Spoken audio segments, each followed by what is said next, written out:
మీ ముందు నిలబడి నేను మాట్లాడుతున్నానంటే ఇదంతా కూడా ఈ ప్రాంత ప్రజల యొక్క ఆశీర్వాదం. నా ఫాలోవర్స్ కానీ, కార్యకర్తలు కానీ, స్నేహితులు కానీ, ఈ ప్రాంత ప్రజలు కానీ వాళ్ళ దీవెననే నన్ను ఈరోజు మీ ముందు నిలబెట్టి మాట్లాడుతున్నందుకు వారందరికీ కూడా నేను రుణపడి ఉంటానని చెప్పి తెలియజేస్తూ, మరి నా మీద ఎంతో నమ్మకంతో కాంగ్రెస్ అధిష్టానం సోనియా మేడం గారు, రాహుల్ గాంధీ గారు, ఏఐసిసి ప్రెసిడెంట్ ఖార్గే గారు, కేసీ వేణుగోపాల్ గారు నాకు ఈ అవకాశం కల్పిస్తున్నందుకు వారికి కృతజ్ఞత తెలియజేసుకుంటూ, మరి ప్రజాసేవలో మేము కట్టుబడి ఉన్నామని చెప్పి స్థానికంగా ప్రజల నిర్ణయం మేరకు స్థానికునికి అవకాశం కల్పించాలని, యువకుల్ని సమాజానికి ఉపయోగపడాలనుకుంటున్నటువంటి యువకుల్ని ప్రోత్సహించాలనే ఉద్దేశంతో మరి మా ప్రియతమ నాయకులు ముఖ్యమంత్రి రేవంత్ అన్న ఈ అవకాశం కల్పించడం, మా పిసిసి అధ్యక్షులు మహేష్ అన్న, ఇన్ఛార్జ్ మేడం మీనాక్షి నటరాజన్ గారు, అలాగే విశ్వనాథం గారు అండ్ ఎంటైర్ క్యాబినెట్ మా పట్ల తీసుకున్నటువంటి నిర్ణయాన్ని, నా మీద నమ్మకం పెట్టి తీసుకున్నటువంటి నిర్ణయాన్ని మేమంతా కూడా మనస్ఫూర్తిగా ధన్యవాదాలు తెలియజేస్తూ ఉన్నాను అందరికీ. ఖచ్చితంగా వారు మా మీద ఏదైతే నమ్మకం పెట్టుకున్నారో 100% దాని గురించి నిరంతరం కృషి చేసి ఈ జూబ్లీస్లో కాంగ్రెస్ పార్టీని అత్యంత మెజార్టీతో గెలిపించే ప్రయత్నం మేము చేస్తున్నాం.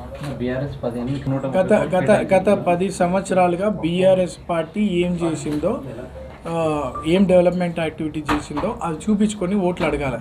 సింపతి మీద ఓట్లు రావడం, ఎలక్షన్ పోవడం కాదు. ఏం డెవలప్మెంట్ చేసింది అనేది చూపించాలి వాళ్ళు. కాంగ్రెస్ పార్టీ అధికారంలోకి వచ్చినప్పటి నుండి కూడా అనేక సంక్షేమ పథకాలు ప్రజల్లో వెళ్తున్నాయి.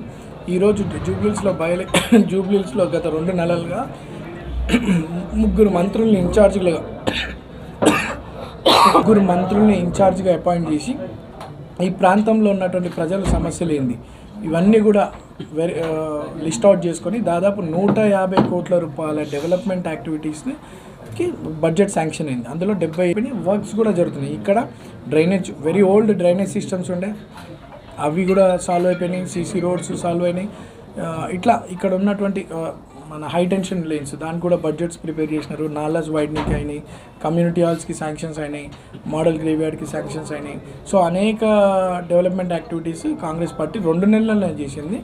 కాంగ్రెస్ పార్టీ అభివృద్ధి లక్ష్యంగా మేము జూబ్లీస్ ప్రాంత ప్రజల్లోకి వెళ్తాము. అండ్ ఇవన్నీ కూడా 2 నెలల నుండి ప్రజలు అబ్జర్వ్ చేస్తూ ఉన్నారు. కాంగ్రెస్ పార్టీ పైన నమ్మకం పెరిగింది. 100% హైయెస్ట్ మెజార్టీతో కాంగ్రెస్ పార్టీని పబ్లిక్ గెలిపిస్తారు. నా ఫైట్ నేను చేసేవాడిని ఎప్పుడు. ఇది నేషనల్ పార్టీ. నేను పార్టీలో 2023లో జాయిన్ అని అప్పటి నుండి కూడా పార్టీకి లాయల్గా పనిచేస్తున్నాను. నాకు ఈ అవకాశం చాలా పెద్ద అవకాశం అని నేను అనుకుంటున్నాను. ఈ అవకాశం అంటే నాకు పర్సనల్ అని కాదు, నా ప్రాంత ప్రజల యొక్క ప్రజలకి సపోర్ట్, ఈ ప్రాంత అభివృద్ధి కోసమని నాకు అవకాశం కల్పిస్తున్నందుకు తప్పకుండా కాంగ్రెస్ పార్టీని హైయెస్ట్ మెజారిటీతో గెలిపించుకొని ప్రజల్లో ఒక నమ్మకాన్ని నేను కలిగిస్తాను. వాళ్ళకి కష్ట సుఖాల్లో మా పిల్లవాడు ఉన్నాడనే ఒక భరోసా కల్పిస్తాను. వాళ్ళు ప్రశాంత వర్క్ చేసుకునే పబ్లిక్ ఇక్కడంతా, వాళ్ళందరూ కూడా ఒక భరోసా, కాంగ్రెస్ పార్టీ గెలిపిస్తే ఒక భరోసా, వాళ్ళ అండగా ఉంటామని చెప్పి తెలియజేస్తాను. అది ఆ పేరుని ఫాదర్ 40 years పబ్లిక్ సర్వీస్లో ఉన్నాడు. మీరు చూసినట్టు వల్ల అయితే 2014 ఎంఐఎం నుండి పోటీ చేసి అంత వెల్కమ్ చేసినారు. తర్వాత అవకాశం రాకపోతే ఇండిపెండెంట్ చేస్తూ కూడా చేసినారు. మంచి పేరు ఉంటేనే మేము పబ్లిక్కి ట్రాన్స్పరెంట్గా నిస్వార్థంగా సేవ చేస్తేనే ఆ నమ్మకం కలిగింది. సో డెఫినెట్లీ మా ఫాదర్కి ఎట్లయితే పేరు సంపాదించుకున్నాడో ఆయన పేరు సంపాదించినట్టు, ప్రజాసేవ చేసినట్టు మేము చేయాలనే ఉద్దేశంలో నేను 2009-10 నుండి కూడా పబ్లిక్ లైఫ్లో ఉన్నా. I'm doing continuously. నాకు అవకాశం వచ్చి జనాల్లో ఒక నమ్మకాన్ని కలిగించింది. తప్పకుండా మంచి కార్యక్రమాలు చేసి ప్రాంతం ప్రజలు యూత్ ఎంపవర్మెంట్ కావచ్చు, ఉమెన్ ఎంపవర్మెంట్ కావచ్చు, కాన్స్టిట్యున్సీ డెవలప్మెంట్ యాక్టివిటీస్ కావచ్చు, కులాలకు మతాలకు అతీతంగా, ప్రాంతాలకు అతీతంగా చేసి ఒక మంచి పేరు సంపాదించుకుంటాం. ఇప్పుడు రేవంత్ అన్నను కూడా అనేక కుట్రలు తీసి అసలు రాజకీయం లేకుండా చేయాలని చేసినటువంటి ప్రయత్నాలు మీ ముందు చూసినారు. విత్ ఇన్ షార్ట్ టైం ఈ రాష్ట్రానికే ముఖ్యమంత్రిగా ప్రజలు అవకాశం కల్పించినారు. సేమ్ ఇక్కడ నవీన్ యాదవ్ ఎదగకుండా బీఆర్ఎస్ పార్టీ చేసినటువంటి కుట్రలు నవీన్ యాదవ్ కానీ, నవీన్ యాదవ్ కుటుంబాన్ని కానీ, నవీన్ యాదవ్ అనుచరులు కానీ, నవీన్ యాదవ్ బంధువులు కానీ, నవీన్ యాదవ్ కోసం పనిచేసే కార్యకర్తలు కానీ అనేక హింసలకు గురి చేసి తప్పుడు కేసులు పెట్టి నన్ను ఎదగకుండా చేసినటువంటి ప్రయత్నాలు ఎన్నో చేసింది.